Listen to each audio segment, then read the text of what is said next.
Así se ve oye, ¿no? Bueno, muchas gracias a todos los que dirigen Gefrema por haberme dado esta oportunidad de hablaros de un poquito de esta obra, muy particularmente a José Antonio y a Chema, que sin ellos pues no habría estado aquí. Muchas gracias, Isabelo, por la gran presentación que ha hecho del trabajo.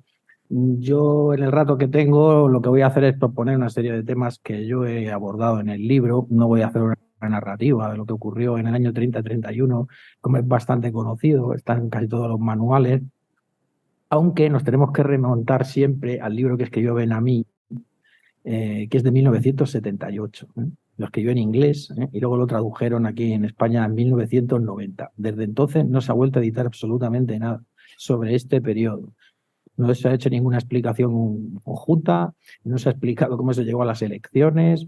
Y bueno, este año hemos coincidido Carmelo Romero y yo, que hemos escrito cada uno un libro por nuestra cuenta sobre las elecciones del 23. El otro libro está editado en Catarata, bastante más breve que el mío. Y bueno, pues ha resultado que gran parte de las conclusiones que sacamos sobre las elecciones pues han coincidido. Pero bueno, era un tema que aparentemente resulta bastante conocido, pero que cuando lo empiezas a investigar, como ha dicho Isabel, sobre todo lo contrastas con las fuentes originales, bueno, pues te das cuenta de que hay muchísima información historiográfica que está averiada, y con una fecha de caducidad muy grande, y desde entonces, desde la época en que Ben-Ami escribió su libro hasta hoy, bueno, se ha escrito muchísima literatura, sobre todo y muy particularmente local. Existen muchísimos estudios locales sobre las elecciones del 12 de abril, las que hubo el 31 de mayo, cuando se repitieron las municipales en algunos municipios, y luego, bueno, por supuesto, las de junio, las elecciones que ha habido durante el periodo republicano y tal. Entonces yo, bueno, me molesté en buscar estos estudios locales y cotejar unos y otros. Entonces, bueno, lo que hago es un mapa de las elecciones a vista de pájaro de prácticamente toda España. No me dejo, creo que ninguna provincia, prácticamente nada sobre las que se ha escrito, porque en algunas provincias no se ha escrito absolutamente nada de lo que ocurrió el 12 de abril. A diferencia de otros estudios que tenéis de elecciones en la época de la República que han prescindido completamente de la historiografía local. Ni la conocen ni la han leído y no les ha interesado lo más mínimo. Vale, libros sobre las elecciones del 33, sobre las elecciones del 36, algunas muy conocidos, ¿no? Y bueno, yo he hecho una metodología completamente opuesta, porque me he basado precisamente en los estudios locales que conocen muy bien y muy a fondo algunos problemas de tipo local, pero que recomponiéndolos todos haces una gran visión, ¿no?, de lo que fueron las elecciones. Bueno, mi objetivo cuando escribí el libro no es exactamente el resultado electoral. A mí me interesaba menos eso que en explicar por qué se dio ese resultado.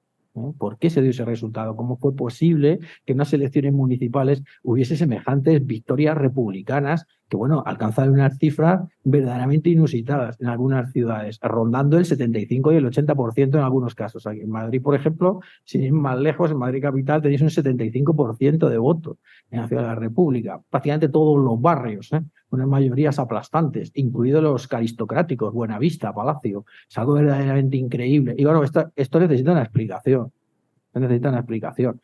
Y yo lo que intenté hacer en el libro, explicar de dónde viene todo este tsunami republicano, de dónde viene todo este mundo cultural y social republicano y cómo se expresó de esa manera en la oportunidad que tuvo, que fueron las municipales del 12 de abril. Luego es verdad que también analizo los resultados con bastante detalle, pero vamos, ya sabía un poco lo que me iba a encontrar porque tenía yo una idea sobre el sistema electoral republicano y más o menos, bueno, republicano, el sistema electoral monárquico del 12 de abril y el resultado que podía dar. Pero sobre todo me interesaba explicar el origen, de dónde viene todo este mundo. Y he intentado en el libro dos equilibrios diferentes. Uno es que el libro está destinado tanto al público que no sabe nada, absolutamente nada, sobre las elecciones del 31 ni sobre la República y quiere realmente enterarse de cómo funcionaba España en esa época, a nivel electoral, a nivel social, a nivel intelectual y a nivel político, porque hay muchísimos grupos políticos, es muy complicado explicar cada uno de ellos qué es lo que defendía, las relaciones que había entre España y Cataluña, y he pretendido en gran parte eso en el libro. Explico algunas cosas que muchos historiadores dan por supuestas y que hay que aclarar para un público lector que no conoce muy bien este periodo. Pero al mismo tiempo he intentado meter una serie de información que desconocen los muy especialistas de los años 30. Y lo sé porque luego he hablado con compañeros que se han leído el libro y hay muchísimas cosas que desconocían. gente que es historiadores universitarios. Desde el año 30 hay muchas cosas que se desconocen y que la historiografía ha ocultado. La huelga general que hubo en Madrid, cuando Ortega y Gasset publica el error Berenguer, que es un artículo conocidísimo de Ortega y Gasset, aparece en la prensa española cuando Madrid está en huelga general. Esto no todos los historiadores lo saben. Y, bueno, por supuesto, los filósofos que hacen comentarios sobre este artículo mucho menos. Lo que realmente dijo Juan Bautista Aznar como presidente a la prensa no es exactamente lo que se ha contado. Cuentan una frase completamente diferente. Eso de que España se acuesta monárquica y se levanta republicana es completamente falso. Nunca lo dijo. Esto se ha divulgado a través de la publicística de extrema derecha en los años 30 y luego durante el franquismo prácticamente se convirtió en un tópico historiográfico. Lo han repetido historiadores en una multitud de ocasiones, pero nunca dijo esto. La prensa dice otra cosa, ¿no? Distinta. La batalla de San Carlos. El caserón de San Carlos, que es donde estaba la Facultad de Medicina, en la calle de Atocha, lo que hubo fue una batalla campal, una auténtica batalla campal. La Guardia Civil lo dejó como un coladero, ¿no? Como un coladero. Esto es el inicio de la campaña electoral de la que va a traer la República. En la campaña electoral, entre febrero o marzo de 1931, prácticamente desaparecida en la historiografía. En la historiografía encontraréis muchísimo lo de Arnedo, encontraréis muchísimo lo de Yeste, las matanzas de campesinos durante la República, muchísimos sucesos de orden público, que fue verdaderamente tremendo y en el mismísimo centro de Madrid, que acabó además con 2 muertos, pues prácticamente no aparece en ninguna historiografía. Y luego, ojo, muchísimos compañeros que desconocen este acontecimiento, ¿no? Así que pretendía hacer las 2 cosas. Informar mucho a gente que sabe muchísimo del periodo, pero que aporta una serie de datos que no me parecen muy conocidos, y al mismo tiempo que la gente que desconoce completamente esto realmente entienda qué es lo que ocurrió y cómo pudo ser posible, ¿no? Que en unas municipales, pues se consideraban elecciones administrativas, pudiese darse ese resultado y pudiese acabar con un régimen de esa manera. Eso por un lado. Y por otro, tengo otro equilibrio que he intentado más o menos conseguir en este libro, es que aparecen élites, gente muy, muy conocida, Niceto Alcalá Zamora, Ángel Soria Gallardo, que es uno de una de las predilecciones de Isabelo, Azaña, el comité republicano, aparece Maciá, desde el exilio, luego cuando viene a España, tenéis el gobierno monárquico al que se habla mucho de él, los ministros que estuvieron protegiendo a Alfonso XIII, pero al mismo tiempo se habla de muchísima gente anónima que aparece en estas páginas, que estuvo protestando, estuvo haciendo huelgas, muchísimos muertos, es infinidad de víctimas las que hay en el año 30, en las protestas que se suceden en casi todas las grandes ciudades, hay por lo menos 1 o 2 muertos, prácticamente en todos los casos, algo que tampoco se ha hecho contabilidad de las víctimas durante la República, pero nunca y jamás del periodo de transición, desde la caída de Primo de Rivera hasta que llega la República. Es un periodo extremadamente violento, con muchísimos muertos. Galán y García Hernández, que son un poco el símbolo de todo esto, son un símbolo muy conocido, pero es que debajo de ellos hay un montón de muertos y de gente anónima. De hecho, el libro lo he dedicado a las hermanas García Pizarro, porque modistas, porque me llamó muchísimo la atención. Es la primera vez en la historia de España que se detiene a mujeres y se las mete en la cárcel por protestas sociopolíticas. Pero hasta este punto estaba realmente la ebullición del país. Y bueno, he intentado también esto, equilibrar lo que es la gente común, la gente que protesta en la calle, la gente que se estaba movilizando continuamente con las élites políticas, las élites intelectuales, la Academia de Jurisprudencia, el Ateneo, que eran instituciones a las que, bueno, generalmente la gente no llegaba, e intentar equilibrar las 2 cosas, porque en mi opinión lo que trae la República es un movimiento masivo, interclasista, que afecta tanto a las élites liberales del país, muy particularmente, lo que ha dicho Isabel, al mundo liberal, al mundo de la opinión liberal, que abandonan a la monarquía, pero al mismo tiempo hay un enorme apoyo social popular, un apoyo de masas muy considerable, y este equilibrio es el que va a traer la República. Hasta tal punto es interclasista el mundo que trae la República, que te se explica además en los resultados electorales, que son abrumadores, que uno de los tópicos que se ha tenido también mucho en la historiografía, que es que los patronos parece que no estaban interesados en que la República llegase, la patronal apoya a la República. La mayor parte de los patronos, sobre todo los pequeños y medianos, apoyan a la República. Están hartos del corporativismo de Primo de Rivera y creen que la República va a traerles un régimen más liberal. Luego, cuando se van a dar cuenta que la República lo que hace es extender el sistema de los jurados mixtos y con el apoyo de los socialistas intenta hacer una legislación laboral que no les interesa, entonces empiezan a ver las protestas, van a crecer las protestas y va a haber mucha desafección hacia el régimen. Pero gran parte de los patronos españoles apoyaron y trajeron la República y se nota mucho en los apoyos que hacen, los votos que dan y la resistencia a Primo de Rivera en los últimos meses y luego al gobierno de Berenguer, que en el libro la podéis seguir. Y está bastante presente. No solamente los sindicatos y no son solamente los trabajadores. El apoyo a la República es masivo e interclasista. También he hecho mucho hincapié en el tema de las dos Españas, que es un tópico historiográfico muy clásico. Las dos Españas existen, pero no son lo que la gente cree. No son las Españas de derechas y la España de izquierdas. Es la España rural y la España urbana, que eran muy, muy diferentes, vivían en dos mundos muy, muy separados, en muchos casos completamente distantes. Uno estaba muy movilizado políticamente y culturalmente. Ese es el que va a traer la República. La República quien la trae son las ciudades, no la trae la izquierda, la traen las ciudades, la sociedad urbana, mientras que el mundo rural, mucho más atrasado, mucho más conservador, mucho más aislado, simplemente es que no participa en la política. Y ni trae la República, ni trae la monarquía, simplemente calla. Simplemente calla, acepta lo que va a ocurrir y bueno, pues esto explica en gran parte luego esos enormes bandazos políticos que durante la Segunda República se dan y que hay gente que no ha sabido explicar. Simplemente es que el campo no está movilizado y la República es la que va a intentar penetrar en el campo. Que tuviera éxito en ganarse el campo español, esta es la gran polémica historiográfica. Si realmente la República llegó al campo, la República llegó a las aldeas, este es el gran problema. Hay gente que opina que no. El caciquismo rural, el equilibrismo rural no desapareció, no se quebró en muchísimas de estas regiones españolas. Y bueno, pues eso fue un gran drama para la República. Y entonces, bueno, pues he tratado de contrastar estas dos Españas, porque sin ellas es imposible explicar el resultado del 12 de abril y las polémicas que ha habido sobre la interpretación de las elecciones del 12 de abril, porque en los ayuntamientos del campo, en las zonas rurales, las pequeñas ciudades, las medianas localidades, ahí es que la República no es que no ganara, es que no se presentaba. La movilización apenas existía. Tenéis que tener en cuenta que las elecciones del 12 de abril, como casi todos los procesos históricos, no es algo sencillo que se puede explicar en blanco y negro.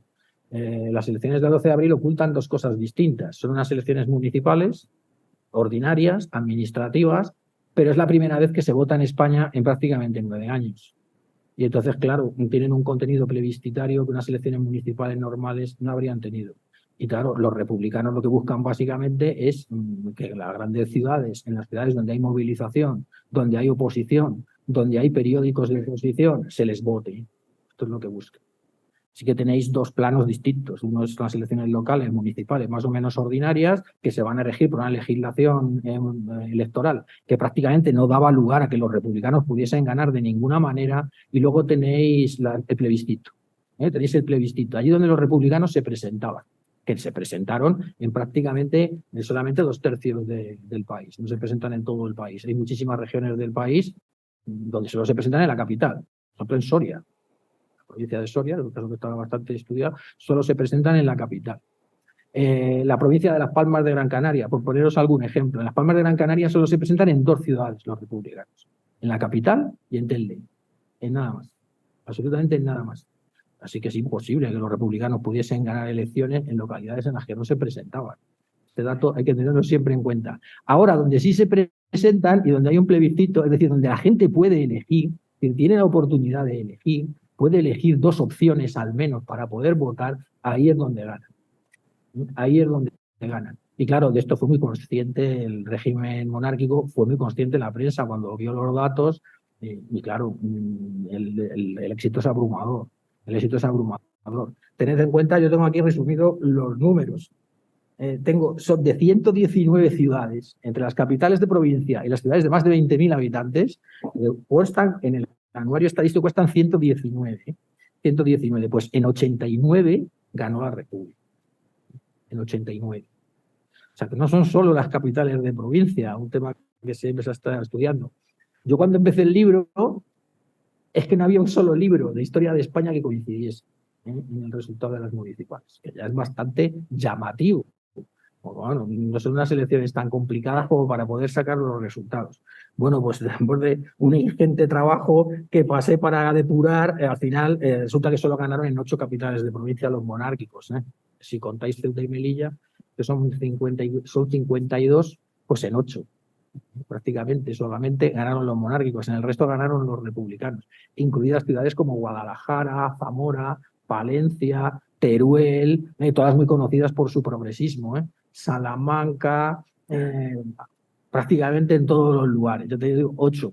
En toda Andalucía solo ganaron en los monárquicos en una capital, que fue Cádiz, y está documentado como un fraude en Cádiz. En Cádiz, de hecho, los monárquicos no solo ganan, sino que ganan al copo. Para el que no sepa qué es lo del copo, es llevarse todos los concejales. Es decir, no dejar absolutamente ni un solo concejal a la oposición. Bueno, yo he estudiado algunos casos en el libro y yo he concluido que la mayor parte de ellos tienden al fraude o son fraudulentos. Hay bastantes posibilidades, porque simplemente negaban a la oposición la posibilidad de entrar en el ayuntamiento, para que se entienda, ni un solo concejal. Porque en esta época la ambición por conseguir concejalías era realmente tremenda, ¿no? Eran puestos de trabajo, era conseguir el poder en el ayuntamiento y la cosa es realmente espectacular. Y entonces, bueno, el resultado es bastante abrumador. Es bastante abrumador. Para que os tengáis una idea sobre las polémicas que hay sobre la valoración de las elecciones, si hoy se hiciesen elecciones municipales en el país como España y resulta que un partido pues gana en Bilbao, en Sevilla, en Valencia, en Barcelona, en Tarragona, en Madrid, en Salamanca, en Zamora, en Oviedo, en La Coruña, en Pontevedra, en Vigo, en Gijón, en Linares, hombre, decir que no ha ganado las elecciones municipales resultaría ridículo. Ridículo. Esto es lo que ha estado sosteniendo la ABC todos los meses, desde que yo tengo uso de razón. Prácticamente todos los meses, porque todos los meses sacaba un artículo en su periódico tratando de desmontar esto de que quién ganó las elecciones del 12 de abril. Ganaron los monárquicos las elecciones del 12 de abril prácticamente todos los meses. Desde que publiqué yo el libro no ha publicado un solo artículo sobre esto. A mí tampoco me han llamado para entrevistarme, que conste, Pues ganas tenía yo de explicarles un poco de qué iba esto de las elecciones, porque como siempre han estado tan interesados en desmontar este mito, Jiménez Los Santos prácticamente todas las semanas lo repite, esto de que las elecciones las ganaron los monárquicos. Y tengo una foto de un libro de texto que me pasó un profesor, un libro de texto de historia, donde el padre del chaval colocó con un post-it encima de una página: los monárquicos ganaron las elecciones. Y lo tenía puesto con un post-it para que el chaval se lo estudiase en el libro de texto de bachillerato. Y me mandaron la foto para que viese cómo estaba el asunto. O sea, que no os penséis que es una cosa baladí, porque la interpretación que se hace de la historia de España tiene muchísima importancia. Como ha dicho Isabelo, lo que se ha deslizado es la ilegitimidad de las elecciones, la ilegitimidad del cambio de régimen. También quería decir algo sobre el cambio de régimen, porque en el epílogo le dedico unas páginas a lo que ocurrió entre el 12 y el 14 de abril, que son 48 horas decisivas en la historia de España, y hay cosas que también poco la historiografía ha sido muy clara con estas cosas. Como ha dicho el compañero, Romanones pactó el cambio de régimen. Romanones lo pactó con Alcalá Zamora. O sea que sí que hubo un pacto. Sí que hubo un pacto. Y hubo un pacto para la transmisión de poderes. La hubo. Lo que pasa es que el gobierno que no lo presidía Romanones, lo presidía Aznar, pero que realmente llevaba toda la manija del gobierno, era Romanones, el conde de Romanones, se encontró con la oposición, particularmente de Juan de la Cierva en su gobierno, que se negó en redondo a que el gobierno aceptase el traspaso de poderes y le cediesen el poder a Alcalá Zamora y al gobierno republicano. Dio el portazo y se fue. Y los otros ministros, claro, no estaban dispuestos a ser ellos los que quedasen como traidores de la monarquía que entregaban y daban el poder a los republicanos. Por lo tanto, lo que hicieron fue ausentarse, irse y dejar que viniesen el gobierno republicano, que entra prácticamente en el Ministerio de Gobernación sin oposición, en la Puerta del Sol, donde ahí está la presidencia de la Comunidad de Madrid, y después al Palacio Real a formar gobierno más tarde. Así que pacto sí que hubo. Sanjurjo, la Guardia Civil, le permite entrar en el Ministerio de Gobernación, como cuento bastante en el libro, porque ya ha dicho que no van a disparar y no les van a hacer nada. El gobierno, cuando llega al Ministerio de Gobernación, sabían perfectamente que no había oposición y no les iban a disparar. La Guardia Civil les permite el paso, permite el acceso, porque Sanjurjo sabe que el rey ya se va, esto se ha pactado, porque lo que se ha pactado con Romanones es básicamente cómo va a irse el rey de España. al rey le dejan irse perfectamente, coge el vapor en Cartagena y se va a Francia. Es más, su mujer se quedó esa noche en Madrid y no se va hasta el día siguiente. Y es el propio Sanjurjo, el director de la Guardia Civil, nada menos, en persona, quien la acompaña en tren hasta la frontera. O sea, que lo tenía, estaba todo absolutamente pactado. No existe ninguna ruptura revolucionaria donde ocupan tumultuariamente el poder. Esto no existió. Esto no existió. Y la gente, yo he tratado de mostrar en el libro que la mayor parte de la gente se moviliza cuando ya sabe que el rey se va. El rumor corre como la pólvora. La misma mañana del 14 de abril saben que el rey se va a ir esa misma tarde y empiezan a llegar, bueno, gente en masa a la Puerta del Sol porque saben que la República se va a proclamar. Más tarde o más temprano porque el rey se vira. La gente se va y se va a ir. Y sobre lo de la proclamación de la República, yo he tratado de desmentir también otro tópico, que es el de Eibar. Eibar no es la primera ciudad en la que se proclamó la República. La primera ciudad en la que se proclama la República es Vigo. Es Vigo. En Vigo lo saben perfectamente, ¿eh? Llevan diciéndolo muchísimos años, pero bueno, Eibar sigue pretendiendo tener la primacía, pero no es así. Lo que ocurre es que Vigo lo proclama por la noche y llega la Guardia Civil y disuelven el ayuntamiento de Vigo, les echan de allí. Bueno, habéis proclamado la República, pero la República todavía no está proclamada. Y en Eibar, que llegan por la mañana a las 7 de la mañana, despiertan a todo el vecindario y los llevan al ayuntamiento. Corrían el rumor de que iban a proclamar la República desde primera hora del día. Y entonces lo que hacen es irse al ayuntamiento y proclamarla a la mañana del 14. Entonces, más o menos el descubrir de los acontecimientos. Esto está bastante documentado. Los historiadores locales de Eibar y de Vigo lo saben, pero esto no llega a la historiografía global. La historiografía global. Y yo creo que lo he dejado bastante claro. Porque una de las cosas que ha dicho Isabel y que he pretendido en este libro, y bueno, yo con esto ya termino, porque lo que quiero es que la gente haga preguntas, que creo que es más interesante, que haya diálogo y tal. Lo que he es volver a las fuentes, volver a las fuentes, volver a las fuentes, volver a los textos. Lo que se cuenta que dijo Berenguer no me vale, hay que leer lo que dice realmente Berenguer, lo que dicen realmente Cierva, que escribieron memorias. El Marqués de Hoyos, el ministro de Gobernación, escribió unas memorias muy concienzudas. Entre ellos no coinciden en muchísimas cosas, y hay que contrastar las versiones. Esto es algo que algunos historiadores han perdido, que es contrastar las fuentes. Tenemos una serie de fuentes, hay que contrastar el peso que tienen y hacer valoraciones. Claro, el historiador está también para hacer valoraciones. Por ejemplo, el tema de Jaca, la versión Sediles, la versión que dio Sediles de lo que había pasado y la versión que dio Graco Marsá, que Graco Marsá es muchísimo menos conocido. Y acompañaba a Casares Quiroga en Jaca. Es testigo presencial de todo lo que hizo Casares y lo que hicieron ambos. Y sin embargo, en gran parte de la historiografía, particularmente la de extrema izquierda, siempre se ha dado importancia al testimonio de Sediles, pero al de Graco Marsá se le ha ocultado. Y algo, hay que contrastar la fuente, volver a las fuentes originales. El que mejor cuenta, por ejemplo, el Pacto de San Sebastián no es ni mucho menos Miguel Maura. Miguel Maura lo cuenta en los años 60, en un libro muy conocido, Así cayó Alfonso XIII, cuenta más o menos a su manera el Pacto de San Sebastián, se equivoca en quiénes estaban allí, por ejemplo, dice que estaba Fernando de los Ríos y no estaba. El que mejor lo cuenta es Aguadé, que Aguadé lo cuenta perfectamente en el año 31, muy pocos meses después de haberse hecho las reuniones, con una memoria muy fresca y donde recupera todas las conversaciones y lo que se dijo allí, ¿no? Y esta, pues, no es una fuente del mismo nivel que la de Miguel Maura. Si me habla de Miguel Maura, pues, la cita todo el mundo, prácticamente todo lo que dice se ha convertido casi en canónico. Es lo primero que se escribía durante el franquismo sobre este tema, en 1962, cuando lo escribe Maura, prácticamente de manera clandestina, escribe sus memorias, pero hay que contrastarlo con otros relatos, a ser posible de la época, de los años 30, que estaban las cosas muchísimo más frescas y se puede recrear las cosas mejor.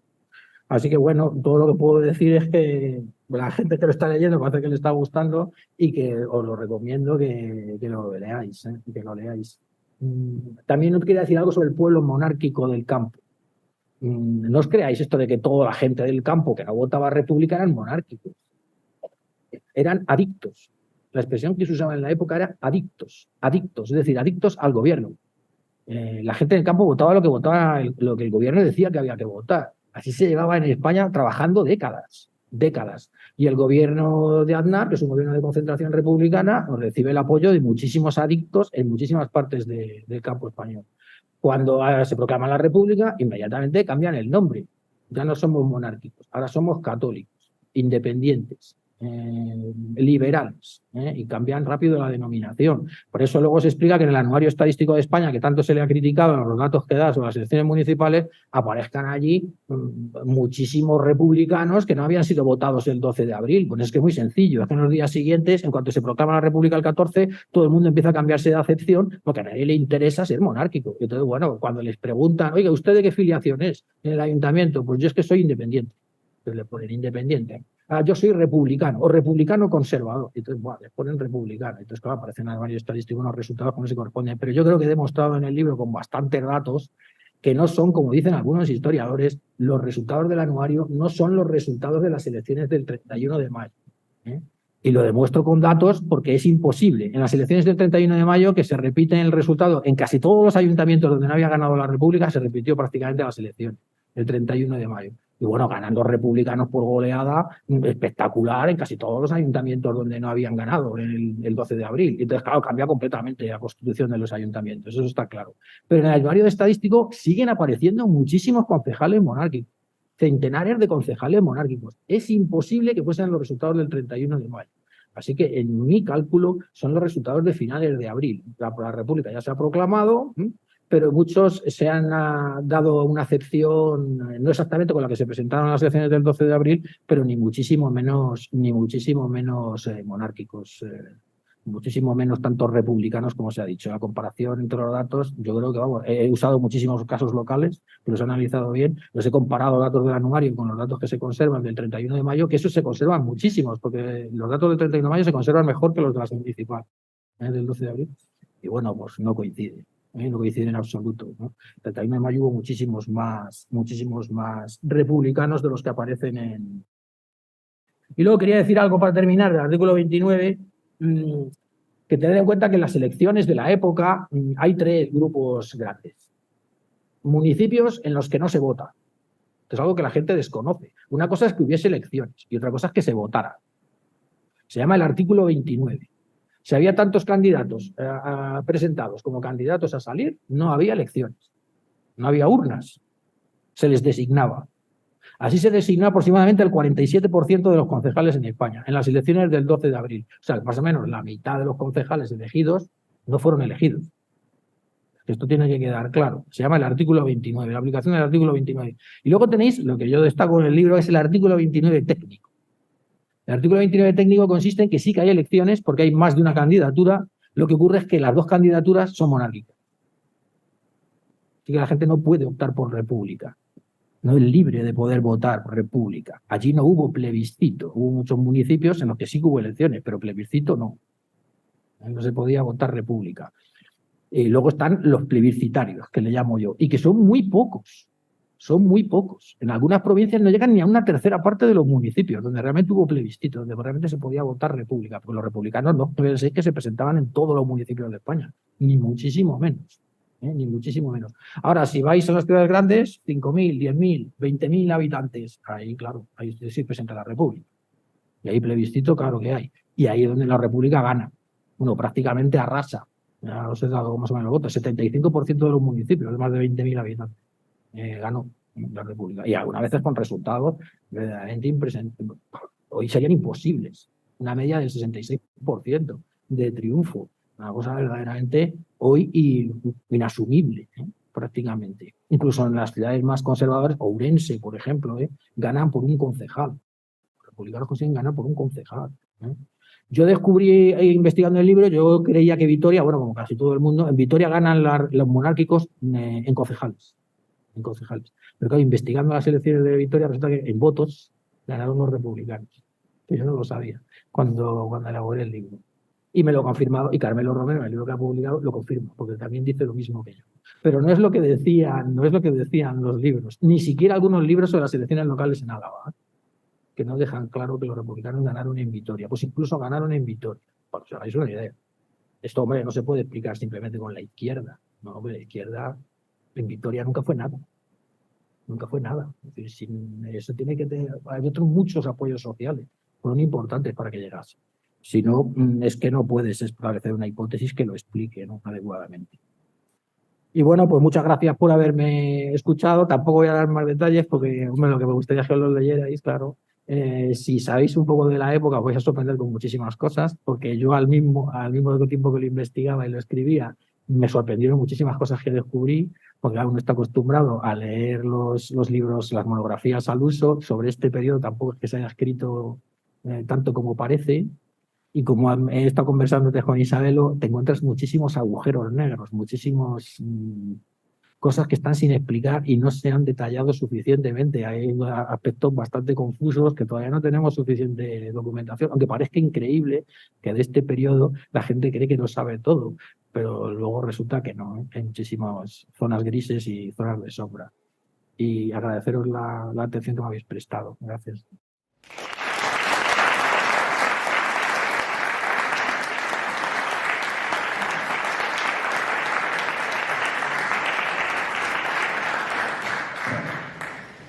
Seguro que hay muchas preguntas.